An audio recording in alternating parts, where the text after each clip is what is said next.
ഇതുപോലെ കോൺ paper damage ആയതും അതുപോലെ കോയിൽ കത്തിപ്പോയതുമായിട്ടുള്ള സ്പീക്കർ, ബൂഫർ, സബ്ബൂഫർ ഇതൊക്കെ നമുക്ക് വീണ്ടും റിപ്പയർ ചെയ്ത് ഉപയോഗിക്കാൻ പറ്റും. അതുപോലെ ഇങ്ങനെയുള്ള സ്പീക്കറിൻ്റെയൊക്കെ ഈ പഴയ കോൺ പേപ്പർ മാറിയിട്ട് ഇതുപോലെ ബൂഫറിനൊക്കെ ഉപയോഗിക്കുന്ന ഇങ്ങനെയുള്ള കോൺ പേപ്പറാണ് ഉപയോഗിക്കുന്നതെങ്കിൽ സ്പീക്കർ നമുക്ക് ബൂഫറായിട്ട് കൺവേർട്ട് ചെയ്ത് ഉപയോഗിക്കാൻ പറ്റും. അപ്പോൾ അങ്ങനെ ഞാനിവിടെ ചെയ്തെടുത്തേക്കുന്നതാണ് ഈ കാണുന്നത്. ഇതിൽ ഞാൻ ഉപയോഗിച്ചേക്കുന്ന ഈ ഒരു 8 ഇഞ്ചിൻ്റെ ബൂഫറിന് ഉപയോഗിക്കുന്ന ഈ ഒരു കോൺ പേപ്പറിന് 38 രൂപയാണ് അയക്കുന്നത്. പിന്നെ ഡസ്റ്റി ആപ്പ് ഇതിന് 5 രൂപയാണ് അയക്കുന്നത്. അപ്പോൾ ഇതിനൊക്കെ ആവശ്യമായിട്ടുള്ള എല്ലാവിധ സ്പെയർ പാർട്സ് നമുക്ക് മേടിക്കാൻ കിട്ടുന്നതാണ്. അപ്പോൾ ഇതൊക്കെ എങ്ങനെയാണ് ചെയ്യുന്നതെന്ന് നമ്മുടെ ഇന്നത്തെ ഈ വീഡിയോയിലൂടെ ഡീറ്റെയിൽ ആയിട്ട് ചെയ്ത് കാണിക്കാം. അപ്പോൾ ഇതിനായിട്ട് ഞാനിവിടെ എടുത്തേക്കുന്നത് 8 ഇഞ്ചിൻ്റെ സ്പീക്കറാണ്. അപ്പോൾ ഈ ഒരു സ്പീക്കർ നമ്മളിന്ന് ബൂഫറായിട്ട് കൺവേർട്ട് ചെയ്തെടുക്കാൻ പോവാണ്. അപ്പോൾ സ്പീക്കറുകൾക്കും ബൂഫറുകൾക്കൊക്കെ കോമൺ ആയിട്ട് ഉണ്ടാകുന്ന പ്രശ്നമാണ് കുറേ നാൾ കഴിയുമ്പം ഇതിൻ്റെ കോൺ പേപ്പർ ഡാമേജ് ആയി പോവുക, അതല്ലെങ്കിൽ വാട്സ് കൂടിയതോ അതല്ലെങ്കിൽ കംപ്ലൈൻ്റ് ആയ ആംപ്ലിഫയറിലേക്ക് കണക്ട് ചെയ്ത് സ്പീക്കറിൻ്റെയും ബൂഫറിൻ്റെയും കോയിൽ കത്തിപ്പോകുന്നൊക്കെ. അപ്പോൾ ഇങ്ങനെയൊക്കെയുള്ള പ്രശ്നങ്ങളൊക്കെയാണ് വരുന്നതെങ്കിൽ ഇതൊക്കെ നമുക്ക് വീണ്ടും റിപ്പയർ ചെയ്ത് ഉപയോഗിക്കാൻ പറ്റും. ഇതിനൊക്കെ ആവശ്യമായിട്ടുള്ള എല്ലാവിധ സ്പെയറുകളും നമുക്ക് കടകളിലൊക്കെ മേടിക്കാൻ കിട്ടുന്നതാണ്. അതുപോലെ ഇങ്ങനെ പേപ്പർ ഡാമേജ് ആയ സ്പീക്കറുകളുടെയും അതുപോലെ ബൂഫറുകളുടെയൊക്കെ കോയിൽ കൂടി നല്ലതാണെന്ന് ചെക്ക് ചെയ്ത് നോക്കിയിട്ട് വേണം പുതിയ പേപ്പർ ഇടാൻ. അപ്പോൾ സ്പീക്കറുകളുടെയും ബൂഫറുകളുടെയൊക്കെ കോയിൽ നല്ലതാണെന്ന് നമുക്ക് ഇതുപോലെ മൾട്ടിമീറ്റർ ഉപയോഗിച്ച് കണ്ടുപിടിക്കാൻ പറ്റും. ഞാനിവിടെ ഈ ഒരു മൾട്ടിമീറ്ററിൽ റെസിസ്റ്റൻസ് ചെക്ക് ചെയ്യുന്ന ഈ ഒരു മോഡൽ 200 ohms ആണ് സെലക്ട് ചെയ്തേക്കുന്നത്. ഇത് നമ്മൾ ചെക്ക് ചെയ്യാൻ എടുക്കുന്ന സ്പീക്കറോ അല്ലെങ്കിൽ ബൂഫർ ഇത് എത്ര ഓംസിൻ്റെയാണെന്ന് നോക്കുക. ഞാനിവിടെ എടുത്തേക്കുന്നത് 4 ohmsൻ്റെ സ്പീക്കറാണ്.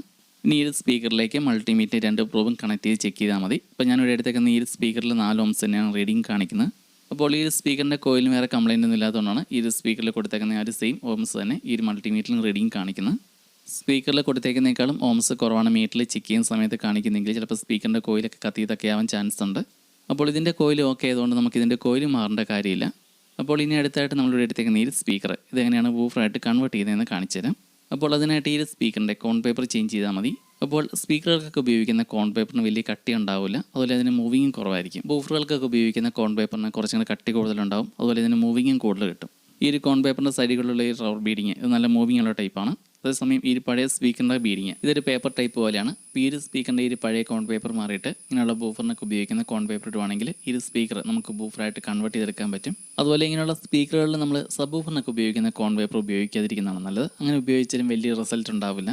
അതിന് കാരണം സ്പീക്കറിനും സബ് ബൂഫറിനും ഉപയോഗിക്കുന്ന സ്പൈഡർ തമ്മിൽ വ്യത്യാസം ഉണ്ടാവും. സ്പീക്കറിനൊക്കെ ഉപയോഗിക്കുന്ന സ്പൈഡറിന് മൂവിങ് കുറവാണ്, അതുകൊണ്ട് വലിയ ബാസ് കിട്ടില്ല. അപ്പോൾ ഞാൻ ഇവിടെ ഈ ഒരു സ്പീക്കറിൻ്റെ കോൺ പേപ്പറാണ് ചേഞ്ച് ചെയ്യാൻ പോകുന്നത്. നിലവിലിപ്പം ഈ ഒരു സ്പീക്കറിന് വേറെ പ്രശ്നങ്ങളൊന്നും ഉണ്ടായിട്ടില്ല. ഞാൻ ഇതിൻ്റെ കോൺ പേപ്പർ മാറുന്നത് ഈ ഒരു സ്പീക്കറിന് നമ്മൾ ബൂഫറിനായിട്ട് കൺവേർട്ട് ചെയ്യാൻ വേണ്ടിയിട്ടാണ്. ഇതിൻ്റെ ഈ ഒരു പഴയ കോൺ പേപ്പർ മാറിയിട്ട് കട്ടി കൂടിയ ബൂഫറിനൊക്കെ ഉപയോഗിക്കുന്ന കോൺ പേപ്പർ ഇടാനാണ് ഞാൻ ഉദ്ദേശിക്കുന്നത്. ഇനി ഈ സ്പീക്കർ നമുക്ക് ബൂഫറായിട്ട് കൺവേർട്ട് ചെയ്തെടുക്കാൻ താല്പര്യമില്ലെങ്കിൽ സ്പീക്കറിനൊക്കെ ഉപയോഗിക്കുന്ന പുതിയ കോൺ പേപ്പർ ഇട്ട് അങ്ങനെ ഉപയോഗിക്കാം. ഇതൊക്കെ ഒരാളുകളുടെ ഇഷ്ടം പോലെ ചെയ്യാവുന്നതാണ്. കഴിഞ്ഞ ദിവസം നമ്മൾ ഈ കാണുന്ന ഈ സ്പീക്കർ ആക്രിക്കടയിൽ നിന്ന് മേടിച്ച് ഇതിൻ്റെ റീസ്റ്റോറേഷൻ വീഡിയോ ആയിരുന്നു ചെയ്തത്. ഇതിൻ്റെ ഡീറ്റെയിൽ വീഡിയോ നമ്മുടെ സെക്കൻഡ് യൂട്യൂബ് ചാനലുണ്ട്, ഈ ഒരു ചാനൽ നോക്കിയാൽ മതി. അപ്പോൾ സ്പീക്കറിൻ്റെ ആണെങ്കിലും ബൂഫറിൻ്റെ ആണെങ്കിലും കോൺ പേപ്പർ ചേഞ്ച് ചെയ്യാനായിട്ട് നമ്മൾ ആദ്യമേ ചെയ്യേണ്ട കാര്യം ഈ ഒരു സൈഡിലുള്ള ഈ ഒരു ബീഡിങ് ഇത് കുത്തിപ്പൊക്കി എടുക്കണം. അപ്പോൾ ഇതിങ്ങനെ കുത്തിപ്പൊളിച്ചെടുക്കുന്ന സമയത്ത് ശ്രദ്ധിച്ച് വേണം ചെയ്യാൻ. ഇത് നമുക്ക് പുതിയത് മേടിക്കാൻ കിട്ടുന്നതല്ല, ഇത് വീണ്ടും ഉപയോഗിക്കാനുള്ളതാണ് ഇതിൽ തന്നെ. അങ്ങനെ ഞാനിവിടെ ഇതിൻ്റെ സൈഡുകളുള്ള ബീഡിങ് എല്ലാം കുത്തിപ്പൊളിച്ചെടുത്തിട്ടുണ്ട്. ഇനി അടുത്തായിട്ട് നമുക്ക് ഈ ഒരു ഡസ്റ്റ് ക്യാപ്പാണ് കുത്തിപ്പൊളിച്ചെടുക്കാനുള്ളത്. ഇത് ട്യൂസർ എന്തെങ്കിലുമൊക്കെ ഉപയോഗിച്ച് പതിയെ കുത്തിപ്പൊളിച്ചെടുക്കുകയാണെങ്കിൽ നമുക്കിത് വീണ്ടും റീയൂസ് ചെയ്യാൻ കഴിയും. ഞാനിവിടെ ഈ ഒരു ഡസ്റ്റ് ക്യാപ്പ് ഇനി ഉപയോഗിക്കുന്നില്ല, പുതിയതാണ് ഉപയോഗിക്കുന്നത്.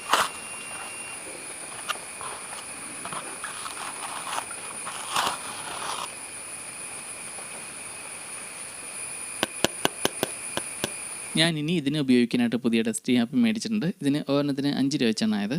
അപ്പോൾ ഈ ഒരു ഡസ്റ്റ് ക്യാപ്പ് കുത്തിപ്പൊളിച്ചെടുത്ത് കഴിഞ്ഞാൽ പ്രത്യേകം ശ്രദ്ധിക്കേണ്ട കാര്യം ഇതിൻ്റെ ഉള്ളിലേക്ക് ഈ ഒരു ഹോളിലൂടെ പൊടിയൊന്നും ഉള്ളിലേക്ക് വീഴാതെ നോക്കണം. ഇനി അടുത്തായിട്ട് ചെയ്യാനുള്ളത് ഈ കോയിലിൽ നിന്ന് വരുന്ന 2 കണക്ഷൻ ഇത് രണ്ടും വീടിച്ചെടുക്കണം. ഇനി ഇങ്ങനെ ചെയ്യാൻ പാടുള്ളവർക്ക് നമ്മുടെ കഴിഞ്ഞ സ്പീക്കർ റീസ്റ്റോറേഷൻ വീഡിയോയിൽ ചെയ്ത പോലെ ചെയ്താൽ മതി. അപ്പോൾ ആ ഒരു വീഡിയോ നമ്മുടെ ഫേസ്ബുക്കിലും അതുപോലെ യൂട്യൂബ് ചാനലിലും ഉണ്ട്, ഇതിൽ നോക്കിയാൽ മതി.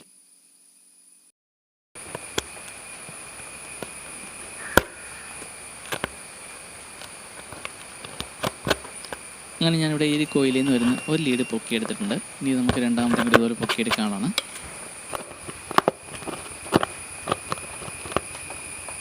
അങ്ങനെ ഇപ്പം ഞാനിവിടെ കോയിലിൻ്റെ 2 ലീഡുകളും ഇവിടെ വിടിയിച്ചെടുത്തിട്ടുണ്ട്. ഇനി ഇതൊന്ന് ക്ലിയർ ചെയ്തെടുത്താൽ മതി.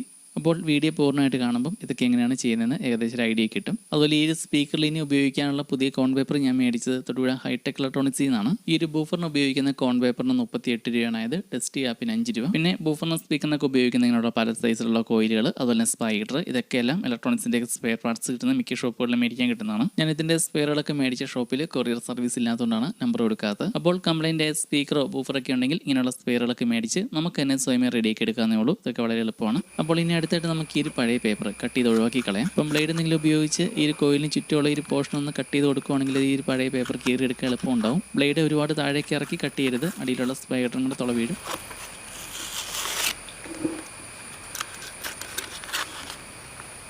ഇനി അടുത്തായിട്ട് ഈ ഒരു കോയിലിന് നടുക്കുള്ള ഈ ഒരു പേപ്പറും കൂടി കട്ട് ചെയ്ത് ഒഴിവാക്കി കളയണം. ഇതൊക്കെ ഓരോ ആളുകൾക്കും അവരവർ എളുപ്പമുള്ള രീതി ചെയ്യാം. ഇനി അടുത്തായിട്ട് ഈ ഒരു കോയിൽ സെൻറ്ററിൽ വെച്ച് ജോയിൻ ചെയ്തേക്കുന്ന ഇവിടെ വെച്ച് ഞാൻ കട്ട് ചെയ്യുകയാണ്. ഇനി ഇതിലേക്ക് പുതിയ കോൺ പേപ്പറൊക്കെ ഫിറ്റ് ചെയ്ത് അതിന് ഹോളൊക്കെ ഇട്ട് വേണം ഈ ഒരു കോയിലിൻ്റെ ലീഡ് വീണ്ടും കണക്ട് ചെയ്യാൻ. ഇനി അടുത്തായിട്ട് നമുക്ക് ഈ ഒരു കോയിലിൻ്റെ ഈ 2 ലീഡുകൾ ഇത് രണ്ടും മടക്കി ഉള്ളിലേക്ക് വെച്ചാൽ മതി. നമുക്കിനി ഇപ്പോഴൊന്നും ആവശ്യമില്ല. ഇനി അടുത്തായിട്ട് ചെയ്യാനുള്ളത് പഴയ പേപ്പറിൻ്റെ വേസ്റ്റ് എല്ലാം ഈ ഒരു സൈഡിൽ കൂടി ഇരിപ്പുണ്ട്, പശയിട്ട് ഒട്ടിച്ചേക്കുന്നത്. അപ്പോൾ ഇതെല്ലാം കട്ട് ചെയ്ത് പതിയെ കളയുക. അങ്ങനെ അതെല്ലാം ക്ലിയർ ആക്കി എടുത്തിട്ടുണ്ട്. ഇനി അടുത്തായിട്ട് ചെയ്യാനുള്ളത് ഈ ഒരു ഫ്രെയിമിൻ്റെ സൈഡിൽ കൂടിയും പശയുണ്ട്, ഇതുമെല്ലാം ക്ലിയർ ചെയ്തെടുക്കണം. അങ്ങനെ ഇതെല്ലാം നമ്മൾ ക്ലിയർ ആക്കി എടുത്തിട്ടുണ്ട്. ഇനി ഇതിലേക്ക് ഈ ഒരു കോൺ പേപ്പർ വെച്ച് നോക്കുക. അപ്പോൾ പുതിയ കോൺ പേപ്പർ നമ്മൾ ഇതേ ഇതിലേക്ക് ഇങ്ങനെ ഇറക്കി വെച്ചാൽ കറക്റ്റ് സീറ്റിംഗ് ആവില്ല. അപ്പോൾ ഈ ഒരു കോൺ പേപ്പറിൻ്റെ കുറച്ച് സൈഡ് കട്ട് ചെയ്ത് കളയേണ്ടി വരും. അപ്പോൾ ഇത് കട്ട് ചെയ്ത് കളയുന്ന ശ്രദ്ധിച്ച് വേണം ചെയ്യാൻ. കോയിലിൻ്റെ റിങ് പോലുള്ളത് ഈ ഒരു ഹോളിക്കടെ പുറത്തേക്ക് വരുന്ന രീതിയിൽ വേണം ചെയ്യാൻ. ഓവറായിട്ട് കട്ട് ചെയ്യാനും പാടില്ല. അപ്പോൾ ഈ സൈഡ് ഇങ്ങനെ ബ്ലേഡ് എന്തെങ്കിലും ഉപയോഗിച്ച് പതിയെ കട്ട് ചെയ്ത് ഇടയ്ക്ക് വെച്ച് നോക്കണം കറക്റ്റായോ എന്ന്. അങ്ങനെ നമ്മൾ ഈ ഒരു പുതിയ പേപ്പറിൻ്റെ സൈഡ് കട്ട് ചെയ്ത് സെറ്റാക്കിയിട്ടുണ്ട്. ഇതിലേക്ക് ഇങ്ങനെ ഇറക്കി വെച്ച് പതിയൊന്നും കറക്കി കൊടുക്കണം. അപ്പോൾ ഇത് നമ്മൾ കറക്റ്റ് സീറ്റിംഗ് ആകുന്ന രീതിയിൽ കട്ട് ചെയ്തെടുത്തിട്ടുണ്ട്. അപ്പോൾ ഇത് ഓക്കെ ആയിട്ടുണ്ട്. അപ്പോൾ നമുക്ക് ഇനി ഈ ഒരു പേപ്പർ ഊരി എടുത്തിട്ട് പശയിട്ടിനി ഒട്ടിക്കാം. അപ്പോൾ ഇത് ഒട്ടിക്കാനായിട്ട് നമ്മൾ ഇന്നിവിടെ ഉപയോഗിക്കാൻ പോകുന്നത് ഫെവി ബൗണ്ടാണ്. ഇതിൻ്റെ ചെറിയ ട്യൂബിന് 15 രൂപയുള്ളൂ. ഇത് നമുക്ക് ഇലക്ട്രോണിക്സിൻ്റെ സ്പെയർ പാർട്സ് കിട്ടുന്ന ഷോപ്പുകളിലും അതുപോലെ ഹാർഡ്വെയർ ഷോപ്പുകളിലൊക്കെ ഇങ്ങനെയുള്ള പശകൾ മേടിക്കാൻ കിട്ടും.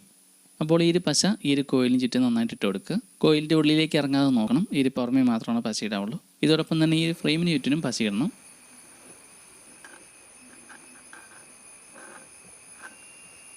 ഇനി ഇതിലേക്ക് പുതിയ കോൺ പേപ്പർ ഇറക്കി വെച്ച് ഒട്ടിച്ചാൽ മതി. കോൺ പേപ്പർ ഇതുപോലെ കറക്റ്റായിട്ട് ഇറക്കി പിടിച്ച് പേപ്പറിൻ്റെ 2 സൈഡിലും പിടിച്ച് ഇതുപോലെ അങ്ങോട്ടും ഇങ്ങോട്ടും ഒന്ന് പതിയൊന്ന് കറക്കിങ്ങോട്ട് കൊടുക്കുകയാണെങ്കിൽ പക്ഷേ എല്ലായിടത്തേക്കും നന്നായിട്ട് സ്പ്രെഡായി കിട്ടിക്കോളും. ഇനി അടുത്തായിട്ട് ഈ ബീഡിങ്ങിൻ്റെ സൈഡ് വശം കൂടി ഒന്ന് നന്നായിട്ട് കൈകൊണ്ട് പ്രസ് ചെയ്ത് ഒട്ടിച്ചാൽ മതി. ഇനി അടുത്തായിട്ട് കോൺ പേപ്പറും അതുപോലെ ഈ കോയിലും തമ്മിൽ ജോയിൻ്റ് ആകുന്ന ഇവിടെയും മുകളിൽ പശയിട്ട് ഒട്ടിക്കണം. ഈ കാണുന്ന പോലെ. ഇപ്പോൾ ഈ കാണുന്ന പോലെ ചുറ്റിനും പശയിട്ട് ഒട്ടിക്കുക. ഉള്ളിലേക്ക് പശ പോകാതെ നോക്കണം. ഇനി അടുത്തായിട്ട് വീണ്ടും ഈ ഒരു ഫ്രെയിമിന് ചുറ്റിനും വീണ്ടും പശയിടുക. എന്നിട്ട് നമ്മൾ ആദ്യമേ കുത്തിപ്പൊളിച്ച ആ ഒരു പോർഷൻ അത് ഇതിലേക്ക് ചേർത്ത് വെച്ച് ഒട്ടിച്ചാൽ മതി. അങ്ങനെ ഇതും നമ്മളെല്ലാം ഒട്ടിച്ച് സെറ്റാക്കി എടുത്തിട്ടുണ്ട്. ഇനി ഇതെല്ലാം നന്നായിട്ട് ഒട്ടിക്കഴിഞ്ഞിട്ട് വേണം ബാക്കിയുള്ള കാര്യങ്ങൾ ചെയ്യാൻ. അതിനായിട്ട് സ്പീക്കർ പോലെ കമത്തി വയ്ക്കുകയാണെങ്കിൽ നന്നായിട്ട് പ്രസ്സായിരുന്നു ഒട്ടിക്കോളും. അങ്ങനെ ഇപ്പോൾ ഇതെല്ലാം നന്നായിട്ട് ഒട്ടിയിട്ടുണ്ട്. ഇനി നമുക്കിനി ഇതിൻ്റെ കോയിലിൻ്റെ കണക്ഷനും കൊടുത്ത് അതിൽ ഈ ടെസ്റ്റ് ചെയ്യാൻ പൊട്ടിക്കാനുണ്ട്. അപ്പോൾ പഴയ കോയിൽ ഞാൻ ആദ്യമേ ഈ ഒരു സെൻറ്ററിലേക്ക് മടക്കി വെച്ചിട്ടുണ്ടായിരുന്നു. അത് മുകളിലേക്ക് നമ്മൾ നോർത്തി എടുത്തിട്ടുണ്ട്. ഇനി 2 ഹോൾ ഇട്ടെടുക്കണം ഇവിടെ ആയിട്ട്. അപ്പോൾ ഈ ഒരു കോയിലിലേക്ക് കണക്ഷൻ കൊടുക്കാനായിട്ട് പഴയ കണക്ടർ മുകളിലേക്ക് എടുക്കാനായിട്ട് ഈ കാണുന്ന പോലെ 2 ഹോളും ഇട്ടെടുത്തിട്ടുണ്ട് ഞാനിവിടെ. അപ്പോൾ ഇത് ചെറിയ സൂചിയോ അല്ലെങ്കിൽ പിന്നെ എന്തെങ്കിലും ഉപയോഗിച്ച് ഇതൊരു ഹോൾ ഇട്ടെടുത്താൽ മതി. ഇനി ഈ ഒരു പഴയ കണക്ടർ നമ്മളിപ്പോൾ ഇട്ടേക്കുന്ന ഹോളിലൂടെ മുകളിലേക്ക് എടുക്കണം. അപ്പോൾ ഇതുപോലെ ട്യൂസർ എന്തെങ്കിലും ഉപയോഗിക്കുകയാണെങ്കിൽ ചെയ്യാൻ എളുപ്പമുണ്ടാവും. അങ്ങനെ ഇത് രണ്ടും നമ്മളിങ്ങനെ മുകളിലേക്ക് ഈ കാണുന്ന പോലെ എത്തിച്ചിട്ടുണ്ട്. അപ്പോൾ ഇനി അടുത്തായിട്ട് ഈ ഒരു കണക്ടറിലേക്ക് കോയിലിൻ്റെ 2 ലീഡും ഇതിലേക്ക് സോൾഡ് ചെയ്ത് കണക്ട് ചെയ്താൽ മതി. അതുപോലെ ഈ ഒരു കോയിലിൻ്റെ മുകളിൽ ചെറിയൊരു കോട്ടിങ് കൂടിയുണ്ട്. ആ ഒരു കോട്ടിങ് ഇതുപോലെ സോൾഡിങ്ങിന് ഉപയോഗിച്ച് ഇങ്ങനെ ചൂടാക്കി കഴിയുമ്പോൾ ഉരുകിപ്പൊക്കോളും. അന്നെങ്കിലാണ് കറക്റ്റായിട്ട് ലെഡ് പിടിക്കുകയുള്ളൂ. ഇനി ഇങ്ങനെ ചെയ്തിട്ടും കോയിലിലേക്ക് ലെഡ് പിടിക്കുന്നില്ലെങ്കിൽ കോയിലിൻ്റെ അറ്റത്ത് ബ്ലേഡ് എന്തെങ്കിലും ഉപയോഗിച്ചൊന്ന് പതിയൊന്ന് ചിരണ്ടി അതിൻ്റെ ആ ഒരു കോട്ടിങ് ഒന്ന് കളഞ്ഞാൽ മതി. അങ്ങനെ ഇപ്പോൾ ഞാനിവിടെ കോയിലിൻ്റെ ഈ 2 ലീഡും ഞാൻ ഇതിലേക്ക് സോൾഡ് ചെയ്ത് സെറ്റാക്കിയിട്ടുണ്ട്. ഇനി നമുക്ക് അടുത്തായിട്ട് ഇവിടെ ചെയ്യാനുള്ളത് ഇങ്ങനെ നമ്മൾ ഈ ജോയിൻ ചെയ്തേക്കുന്ന ഇതിൻ്റെ മുകളിൽ കുറച്ച് നന്നായിട്ട് പശയിട്ട് ഒട്ടിക്കണം ഒന്നുകൂടി. അങ്ങനെ ഇത് രണ്ടും നമ്മൾ ഈ കാണുന്ന പോലെ ഒട്ടിച്ചെടുത്തിട്ടുണ്ട്. അപ്പോൾ ഇത്രയേ ഉള്ളൂ. ഇനി അടുത്തായിട്ട് നമുക്ക് ഒന്ന് ചെക്ക് ചെയ്ത് നോക്കണം ടെസ്റ്റ് ചെയ്യാൻ പെടുന്നതിന് മുമ്പായിട്ട്. അതിനായിട്ട് ഇതിൽ ബാറ്ററി ഒന്ന് കണക്ട് ചെയ്ത് ചെക്ക് ചെയ്ത് നോക്കുവാണ്. അപ്പോൾ ഇതെല്ലാം ഓക്കെ ആയിട്ടുണ്ട്. ഇനി ഇതിലേക്ക് നമുക്ക് ടെസ്റ്റ് ആപ്പും കൂടെ വെച്ച് ഒട്ടിച്ചെടുത്താൽ മതി. അപ്പോൾ ഈ ഒരു ടെസ്റ്റ് ആപ്പ് എടുക്കുന്നതിൻ്റെ വീഡിയോ ഞാൻ എടുത്ത് റെക്കോർഡായില്ലായിരുന്നു. അതുകൊണ്ട് വീണ്ടും ഞാനിത് കുത്തിപ്പൊക്കി എടുക്കുവാണ്. അപ്പോൾ ഇതിന് ചുറ്റും നന്നായിട്ട് പശയിടുക. എന്നിട്ട് കറക്റ്റ് സെൻറ്ററിൽ വെച്ച് ഒട്ടിച്ചെടുത്താൽ മതി. ഇത്രയേ ഉള്ളൂ. അങ്ങനെ ഇതിൻ്റെ എല്ലാ പരിപാടിയും കഴിഞ്ഞിട്ടുണ്ട്. ഇതിന് നന്നായിട്ട് ഉണങ്ങി കഴിഞ്ഞിട്ടാണ് ഇനി ഉപയോഗിക്കാവുള്ളൂ. അപ്പോൾ ഇതെല്ലാം നന്നായിട്ട് ഉണങ്ങി കിട്ടിയിട്ടുണ്ട്. അപ്പോൾ നമുക്കതൊന്ന് ചെക്ക് ചെയ്ത് നോക്കാം സൗണ്ട് ക്വാളിറ്റിക്ക് എങ്ങനെയുണ്ടെന്ന്. അപ്പോൾ കോൺ പേപ്പറൊക്കെ ഡാമേജ് ആയിട്ടുള്ള പഴയ സ്പീക്കറോ ബൂഫറൊക്കെ ഉണ്ടെങ്കിൽ ഇതുപോലെ കോൺ പേപ്പർ ചേഞ്ച് ചെയ്ത് നമുക്ക് വീണ്ടും ഉപയോഗിക്കാൻ പറ്റും. ഇനി അതല്ല പഴയ സ്പീക്കറുകൾ നമുക്ക് ബൂഫറായിട്ട് കൺവേർട്ട് ചെയ്യണമെങ്കിലും ഇതുപോലെ തന്നെ ചെയ്താൽ മതി. അപ്പോൾ ഇത് നല്ല കറക്റ്റായിട്ട് വർക്ക് ചെയ്യുന്നുണ്ട്. സൗണ്ടിന് വേറെ പ്രശ്നങ്ങളൊന്നുമില്ല. ബാസ് പഴയതിനേക്കാളും കൂടുതലുണ്ട്. അപ്പോൾ ഇങ്ങനെയൊക്കെ ചെയ്ത് നമുക്ക് പഴയ സ്പീക്കർ ബൂഫറായിട്ട് കൺവേർട്ട് ചെയ്തൊക്കെ ഉപയോഗിക്കാൻ പറ്റും.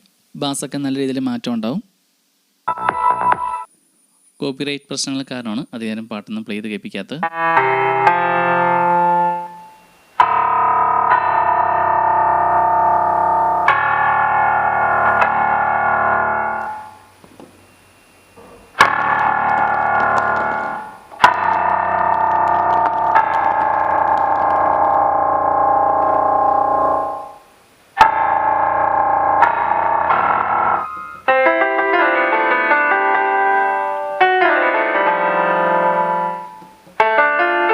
അപ്പോൾ ഇന്ന് നമ്മളിവിടെ ചെയ്ത പോലെ സ്പീക്കറിൻ്റെയൊക്കെ പഴയ കോൺ പേപ്പർ മാറിയിട്ട് ഇതുപോലെ പുതിയ കോൺ പേപ്പറൊക്കെ ഇടുവാണെങ്കിൽ സ്പീക്കർ നമുക്ക് ബൂഫറായിട്ട് കൺവേർട്ട് ചെയ്ത് ഇങ്ങനെയൊക്കെ ഉപയോഗിക്കാൻ പറ്റും. അപ്പോൾ നിങ്ങളുടെ കൈകളിലും ഇതുപോലെ കോൺ പേപ്പറൊക്കെ ഡാമേജ് ആയ സ്പീക്കറോ ബൂഫറൊക്കെ ഉണ്ടെങ്കിൽ ഇതുപോലെ ചെയ്താൽ മതി. അതുപോലെ അടുത്തൊരു വീഡിയോയിൽ സ്പീക്കറിൻ്റെയും ബൂഫറിൻ്റെയൊക്കെ കത്തിപ്പോയ കോയിലൊക്കെ മാറിയിട്ട് പുതിയ കോയിലൊക്കെ എങ്ങനെയാണ് ഇടുന്നതെന്നും കൂടി കാണിച്ചു തരാം. അപ്പോൾ നമ്മൾ ഇന്നത്തെ ഈ വീഡിയോ ഇത്രയൊക്കെ തന്നെയുള്ളൂ. എന്തെങ്കിലും സംശയങ്ങളും നിർദ്ദേശം ഉണ്ടെങ്കിൽ കമൻറ്റ് ചെയ്താൽ മതി. പുതിയൊരു വീഡിയോ ആയിട്ട് വീണ്ടും കാണാം.